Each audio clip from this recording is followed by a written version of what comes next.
Assalamualaikum warahmatullahi wabarakatuh. Perkenalkan, nama saya Mustika Fitriawandari dari Universitas Indonesia, Program Pendidikan Vokasi, jurusan Administrasi Program Studi Perpajakan. Di sini saya akan menjelaskan tutorial mengenai pengisian lampiran formulir 1771 yang keempat, tentang penghasilan yang dikenakan PPh final dan yang tidak termasuk objek pajak. Lalu pengisian penghasilan kurang bayar atau lebih bayar serta angsuran PPh pasal 25. Langkah pertama yang harus kita lakukan adalah klik tombol SPT PPh, lalu klik lampiran dan pilih yang formulir 1771 yang keempat. Di formulir ini terdapat dua halaman. Yang halaman pertama berisikan tentang penghasilan yang dikenakan PPh final, dan halaman kedua yang berisikan tentang penghasilan yang tidak termasuk objek pajak. Pada halaman pertama ini, angka-angkanya bisa kita dapat dengan berpacuan pada soal PT MNF Indonesia. Nah, di sini tuh ada beberapa penghasilan yang dikenakan final seperti bunga diskonto, diskonto obligasi, penghasilan penjualan saham, penghasilan usaha penyalur, penghasilan pengalihan hak atas tanah dan bangunan, dan sebagainya. Sedangkan di soal ini ada salah satu penghasilan yang dapat dikatakan PPh final, yaitu penghasilan bruto bunga deposito dan tabungan dari Bank Mandiri sebesar 120 juta. Kemudian 120 juta ini bisa kita tulis di DPP-nya sini sebesar 120 juta. Kemudian untuk tarifnya sendiri, kalau misalnya bunga deposito tuh sebesar 20%. Nah, PPh terutangnya ini nanti akan terisi secara otomatis sebesar 24 juta. 24 juta ini didapat dari DPP-nya dikali dengan tarifnya. Lanjut ke halaman 2, yaitu penghasilan yang tidak termasuk objek pajak. Di soal PT MNF sendiri ini tidak ada penghasilan yang tidak termasuk objek pajak. Jadi kita tidak perlu mengisinya di ISPT. Kalau udah nggak ada yang perlu kita isi, maka kita klik simpan aja. Apakah data akan disimpan? Kita klik yes. Data berhasil disimpan, oke. Lalu kita tutup. Selanjutnya kita akan mengisi pengisian kompensasi kerugian fiskal. Pengisiannya itu bisa kita lihat di SPT PPh. Kemudian kita pilih yang lampiran khusus, lalu pilih yang penghitungan kompensasi kerugian fiskal. Nah, setelah kita buka akan muncul seperti ini. Lalu kita pilih ubah RL, kemudian kita klik OK. Nah, akan muncul seperti ini, yaitu input rugi yang masih dapat dikompensasikan. Pengisian data-data ini tuh bisa kita isi melalui berpacu dengan soal yang tadi seperti di awal. Di sini terdapat informasi lain. Yang pertama itu ada laba rugi fiskal tahun-tahun sebelumnya sebagai berikut. Terdapat beberapa tahun mulai dari tahun 2013, 2014, 2015, 2016 sampai 2017. Yang pertama itu ada tahun 2013. Keterangannya yaitu rugi SPT tahunan dengan jumlah 2.450 juta. Kemudian di SPT-nya kita input sesuai dengan jumlah yang ada di soal. Oh iya, karena di sininya SPT, maka sumber datanya kita klik yang SPT. Dan karena di keterangannya terdapat kata rugi, maka di aplikasinya kita tambahkan minus, yaitu minus 2.450 juta. Yes, tidak ada. Selanjutnya tahun 2014 keterangannya itu laba SPT tahunan sebesar 2.510 juta. Karena keterangannya laba, maka tidak perlu kita tambahkan minus, jadi langsung kita tulis angkanya aja sebesar 2.510 juta. Apakah Anda yakin tidak ada SKP? Kita klik yes. Selanjutnya Pada tahun 2015 terdapat rugi SKPLB sebesar 1.200.000.000. Karena di keterangannya SKP, maka sumber datanya kita pilih yang SKP. Lalu karena rugi kita tambahkan minus sebesar 1.200.000.000.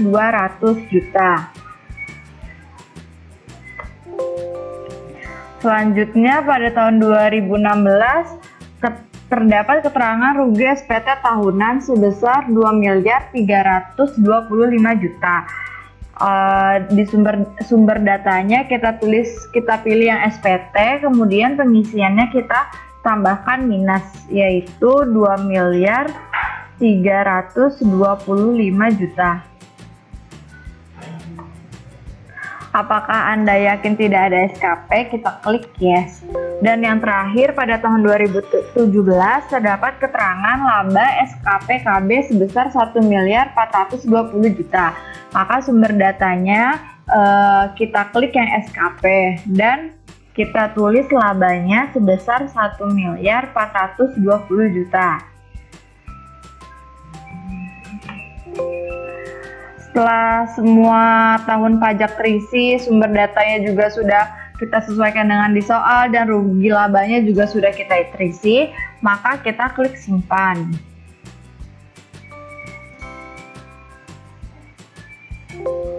Data berhasil disimpan, maka kita klik OK. Selanjutnya kita akan mengisi kredit pajak luar negeri dengan cara kita klik SPT PPH, lalu kita pilih yang lampiran khusus, lalu kita pilih kredit pajak luar negeri. Lalu kita klik yang baru. Selanjutnya, untuk pengisian input kredit pajak luar negeri ini kita bisa ngisi dengan berpacu pada soal PT MNF Indonesia. Motongnya bisa kita lihat di soal, yaitu terdapat kata-kata penyertaan modal ke XBC International Cooperation. Lalu untuk nama pemotongnya kita bisa klik titik-titik ini, kemudian kita pilih yang baru. Lalu kita isi sesuai dengan data yang ada di soal. Ini misalnya di sini kan kata-katanya ada XBC International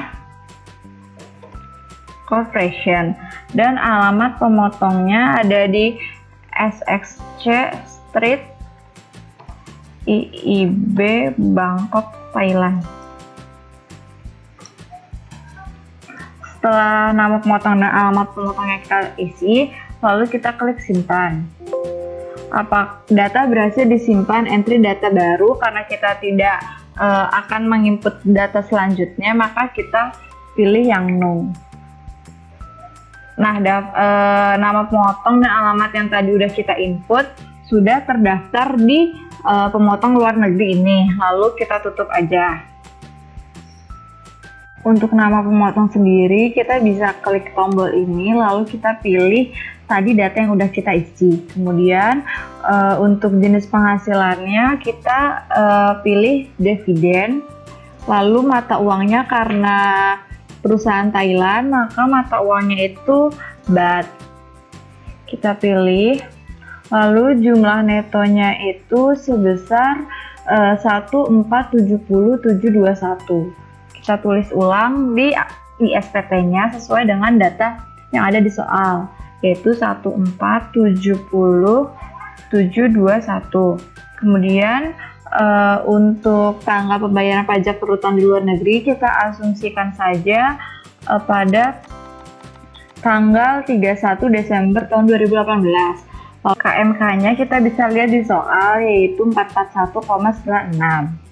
Kita tulis ya teman-teman sesuai dengan yang ada di soal, 441,96. Nah, untuk jumlah netonya ini nanti akan terisi secara otomatis apabila kita udah mengisi kurs KMK-nya. Lalu untuk pajak terutangnya itu kalian bisa dapatkan dari 1470721 ini dikali dengan 20%. Kalau dikaliin itu jumlahnya 294.144,20. Nanti pajak terutangnya juga akan terisi otomatis. Lalu ada kredit pajak yang diperhitungkan. Angkanya ini bisa kita peroleh dari membandingkan antara pajak terutang yang ada di luar negeri atau yang ada di Thailand dengan pajak terutang yang ada di Indonesia. Untuk mempermudah penghitungannya, kita bisa menggunakan Microsoft Excel. Di sini kita akan menghitung PPh pasal 24-nya dengan cara menentukan penghasilan neto dari Indonesia atau dari dalam negeri dengan cara kita masukkan rumus terlebih dahulu, yaitu sama dengan, kemudian kita pilih G55, lalu kita kurang dengan dividen dari Thailand sebesar 650 juta. Kemudian kita enter. Selanjutnya kita akan mencari penghasilan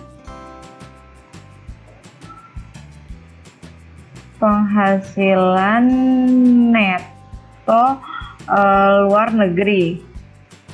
Rumusnya itu kita copy aja yang ada dividen dari Thailandnya, yaitu sama dengan D50. Selanjutnya barulah kita menemukan penghasilan kena pajaknya dengan cara sama dengan kita pilih penghasilan neto dari dalam negeri ditambah penghasilan neto dari luar negeri, kemudian kita enter. Selanjutnya kita akan menuliskan rumus untuk mendapatkan penghasilan pasal 24. Rumusnya itu yaitu jumlah penghasilan neto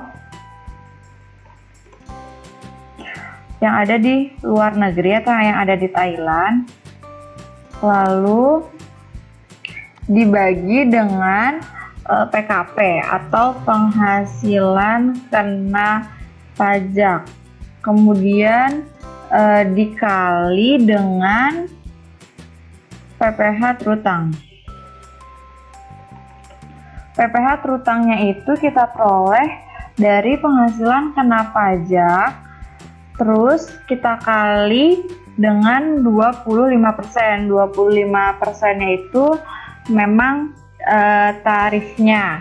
Lalu kita enter, dapat sekian. Lalu setelah kita menuliskan rumus, kita masukkan angkanya di sini aja.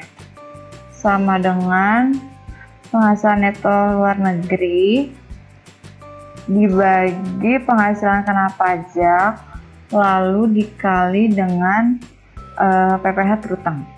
Lalu kita enter. Setelah ketemu hasilnya yaitu 162.500.000, kemudian kita bandingkan yang ada di SPT. Nah, yang di SPT ini kan jumlah pajak yang terutang yang ada di Thailand sebesar 129 juta sekian. Kalau misalnya PPh pasal 24 itu kita bandingkan dan hasilnya kita pilih yang lebih kecil. Jadi kredit pajak yang diperhitungkan ini kita tulisnya sesuai dengan yang di Thailand ini sebesar 129.999.971. Lalu kita klik simpan. Nah, di sini kan terdapat konfirmasinya yang berbunyi pengisian kredit pajak yang diperhitungkan harus lebih kecil daripada pajak yang terutang. Nah, jadi kredit pajak yang diperhitungkan itu tidak boleh sama persis dengan pajak terutang. Jadi seharusnya itu lebih kecil. Jadi satunya ini kita hapus, lalu kita asumsikan, kita ganti dengan 0, lalu kita klik simpan. Data berhasil disimpan rekam baru. Karena kita tidak akan rekam baru, maka kita pilih no. Selanjutnya kita akan mengisi SPT induk dengan cara kita pilih SPT PPh, lalu kita pilih SPT PPh wajib pajak badan. Nah, di sini setelah kita buka, terdapat beberapa bagian, mulai dari pembukuan, bagian A hingga C, bagian C hingga D, bagian E hingga G, dan terakhir ada bagian H. Namun untuk pengisiannya kita lakukan secara berurut, mulai dari pembukuan terlebih dahulu. Untuk pengisian pembukuan ini, kita bisa mengisinya dengan berpacu pada soal.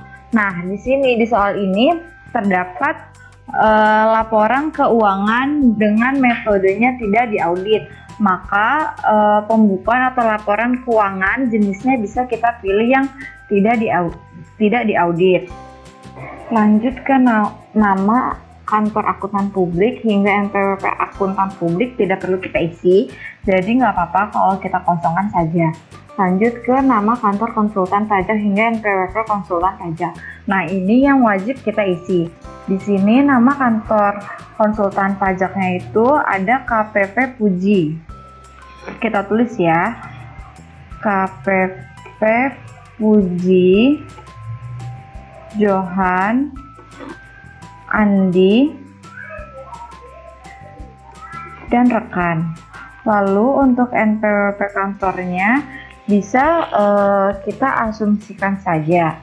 Di sini saya menggunakan NPWP-nya itu 948616755447000. Dan nama konsultan pajaknya itu di sini ada Johan Utomo. Kita tulis sesuai dengan soal yang tadi. Dan NPWP konsultan pajaknya juga kita isi dengan asumsi saja, yaitu 948616755447000. Setelah bagian pembukuan diisi, kita lanjut mengisi ke bagian A hingga C. Di sini terdapat 3 bagian, yaitu penghasilan kena pajak, PPh terutang, dan kredit pajak. Untuk penghasilan kena pajak sendiri, ini sudah terisi secara otomatis karena kita sudah mengisi penghasilan neto fiskal pada formulir 1771 bagian 1.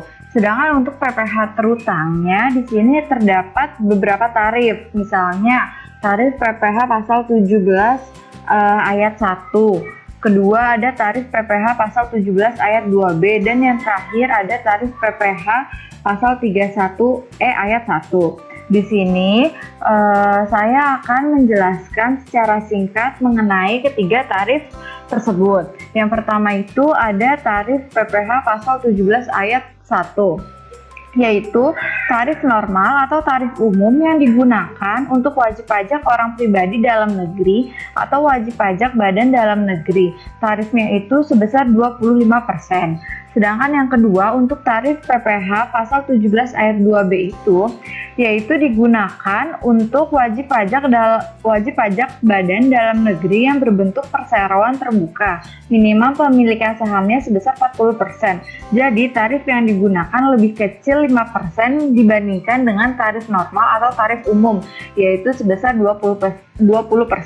Dan yang terakhir ada tarif PPh pasal 31E ayat 1, yaitu terkait fasilitas apabila wajib pajak badan memiliki penghasilan bruto yang lebih dari 50%.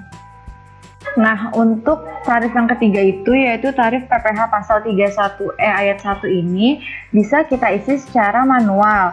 Untuk mempermudah pengisiannya, kita bisa menghitungnya terlebih dahulu di Excel. Kita tulis dulu PPh pasal 31E. Lalu kita tulis omset atau penjualan bersih. Angkanya ini bisa kita dapetin dari sini. Kita scroll ke atas lalu kita ke penjualan bersih. Angkanya itu bisa kita dapetin di koreksi fiskalnya. Ini kita copy aja.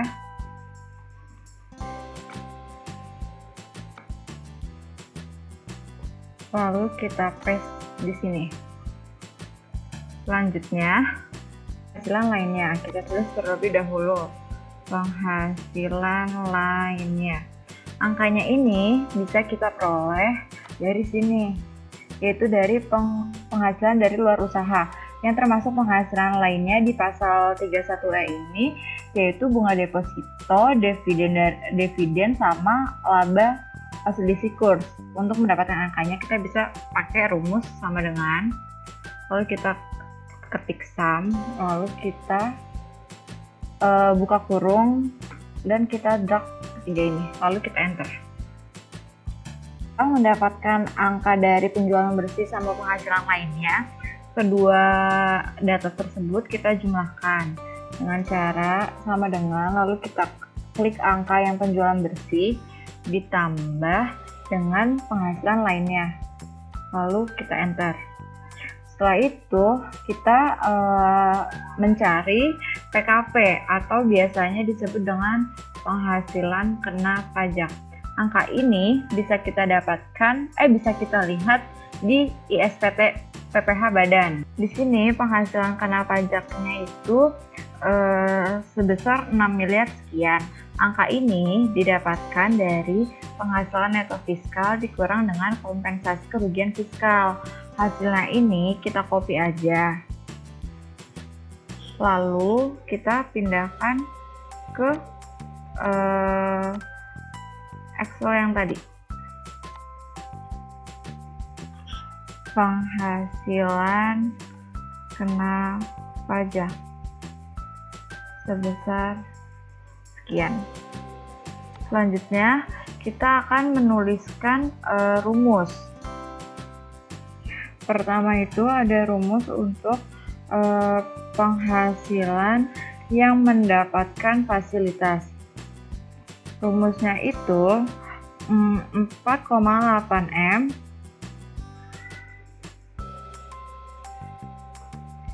dibagi dengan jumlah, lalu dikalikan dengan PKP. Setelah menulis rumus, kita masukkan angka-angkanya,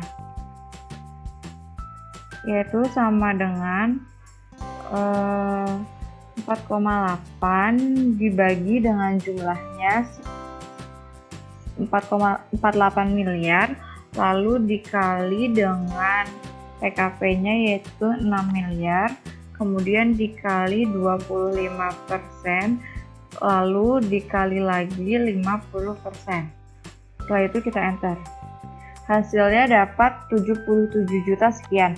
Oh iya, angka 4,8 miliar ini dijadikan acuan dalam penghitungan di pasal 31E. Jadi otomatis akan kita pakai. Yang kedua ada rumus untuk penghasilan yang tidak dapat fasilitas. Rumusnya itu sama seperti yang penghasilan yang dapat fasilitas, namun bedanya 4,8M-nya ini kita ganti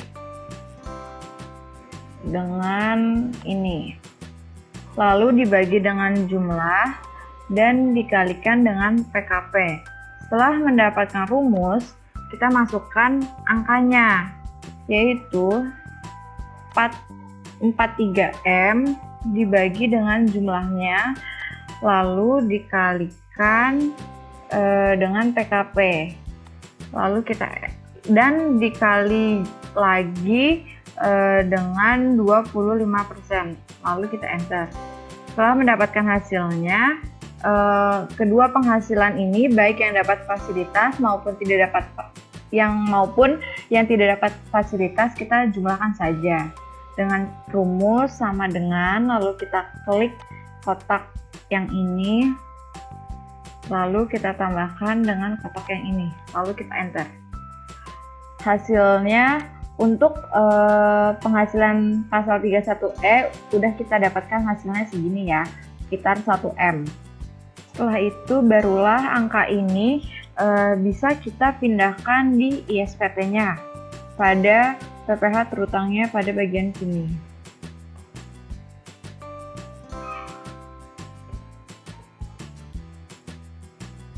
Bagian C hingga D, di situ ada kredit pajak dan PPh kurang atau lebih bayar. Pada kredit pajak ini terdiri dari dua bagian, yaitu penghasilan pasal 25 bulanan dan STP PPh pasal 25. untuk pengisian kedua data ini kita bisa melihatnya di soal. Di sebelah kiri saya sudah terlihat soalnya. Di sini terdapat data pembayaran pajak. Yang nomor 2, selama tahun 2018 wajib pajak membayar PPh pasal 25 dengan rincian tabel sebagai berikut. Di sini terdapat rinciannya dari bulan Januari hingga Desember, tetapi pembayarannya cuma ada dari Januari sampai dari Januari hingga Oktober. Ke 10 bulan ini angkanya kita jumlahkan. Apabila dijumlahkan hasilnya mendapatkan 168 juta. Selanjutnya untuk STP PPh pasal 25-nya kita bisa lihat di nomor 3. Di sini terdapat keterangan. Sedangkan masa pajak November dan Desember 2018 wajib pajak dikenakan STP atau bisa disebut dengan surat tagihan pajak PPh pasal 25 tanggal 20 Desember sebesar pokok pajak PPh pasal 25-nya sebesar 36. Jadi angka 36 juta ini kita tulis di SPT-nya. Setelah itu kita lanjut ke bagian E hingga D. Maksudnya bagian E hingga G. Bagian ini yaitu bagian E hingga G terdapat 3 kategori, yaitu angsuran PPh pasal 25 tahun berjalan, PPh final dan penghasilan bukan objek pajak, serta pernyataan transaksi dalam hubungan istimewa. Untuk pengisian ansuran PPh pasal 25 tahun berjalan ini ada beberapa komponen dari A hingga G.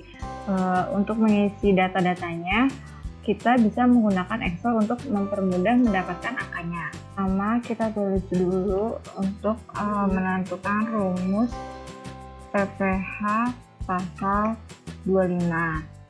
Selanjutnya, rumusnya itu adalah jumlah penghasilan neto dikurang dengan laba selisih kurs.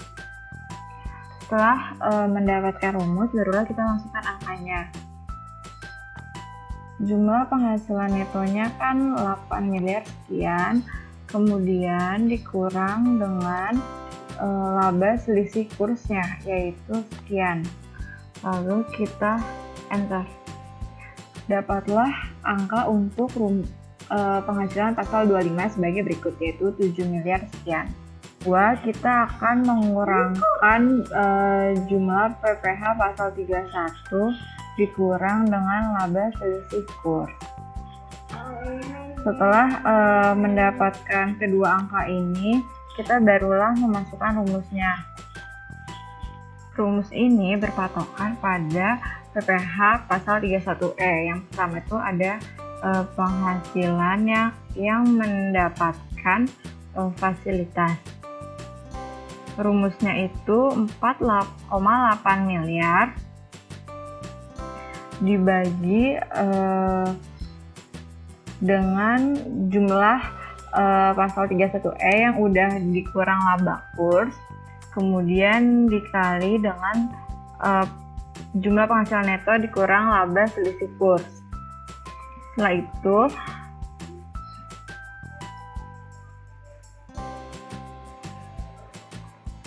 Setelah itu barulah kita masukkan angkanya.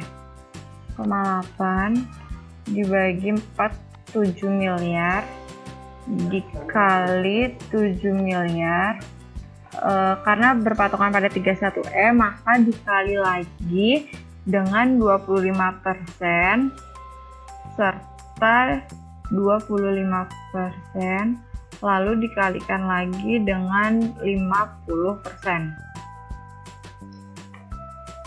Setelah itu barulah kita mencari angka untuk penghasilan yang tidak mendapatkan fasilitas. Caranya mencari selisih ini dikurang dengan ini, kemudian dibagi dengan ini, lalu dikali dengan yang ini. Setelah itu barulah kita masukkan, yaitu sama dengan 42 miliar dibagi dengan 47 miliar dikali dengan 7 miliar lalu dikalikan lagi dengan 25%. Setelah itu kedua angka ini kita jumlahkan dengan cara sama dengan, lalu kita klik yang ini, lalu kita tambah, lalu klik yang ini. Dapatlah segini. Ini kan untuk angka untuk per tahun. Untuk mencari per bulannya, kita bisa membaginya dengan 12, yaitu angka yang ini dibagi dengan 12. Barulah kita dapatkan angka untuk per bulannya, sekitar 140 juta. Setelah menghitung di Excel, lalu angka-angka yang ada di Excel ini akan kita pindahkan di ISPT. Yang pertama ini ada penghasilan yang menjadi dasar perhitungan angsuran. Yang mana itu angkanya? Angkanya itu yang jadi kita landasan untuk menghitung penghasilan yang dapat fasilitas dan penghasilan yang tidak dapat fasilitas. Angkanya itu yang ini. Yang 7 miliar 351.186.000. Lalu kita tulis di sini 47.351.186.000. Kemudian untuk yang kredit pajak tahun pajak yang lalu atas penghasilan yang tidak termasuk dalam huruf 14A yang dipotong atau dipungut oleh pihak lain. Angkanya ini kita peroleh dari penghasilan yang per tahun, yaitu sekitar 1 miliar. Lalu kita pindahkan ke sini juga 1 miliar 689.982.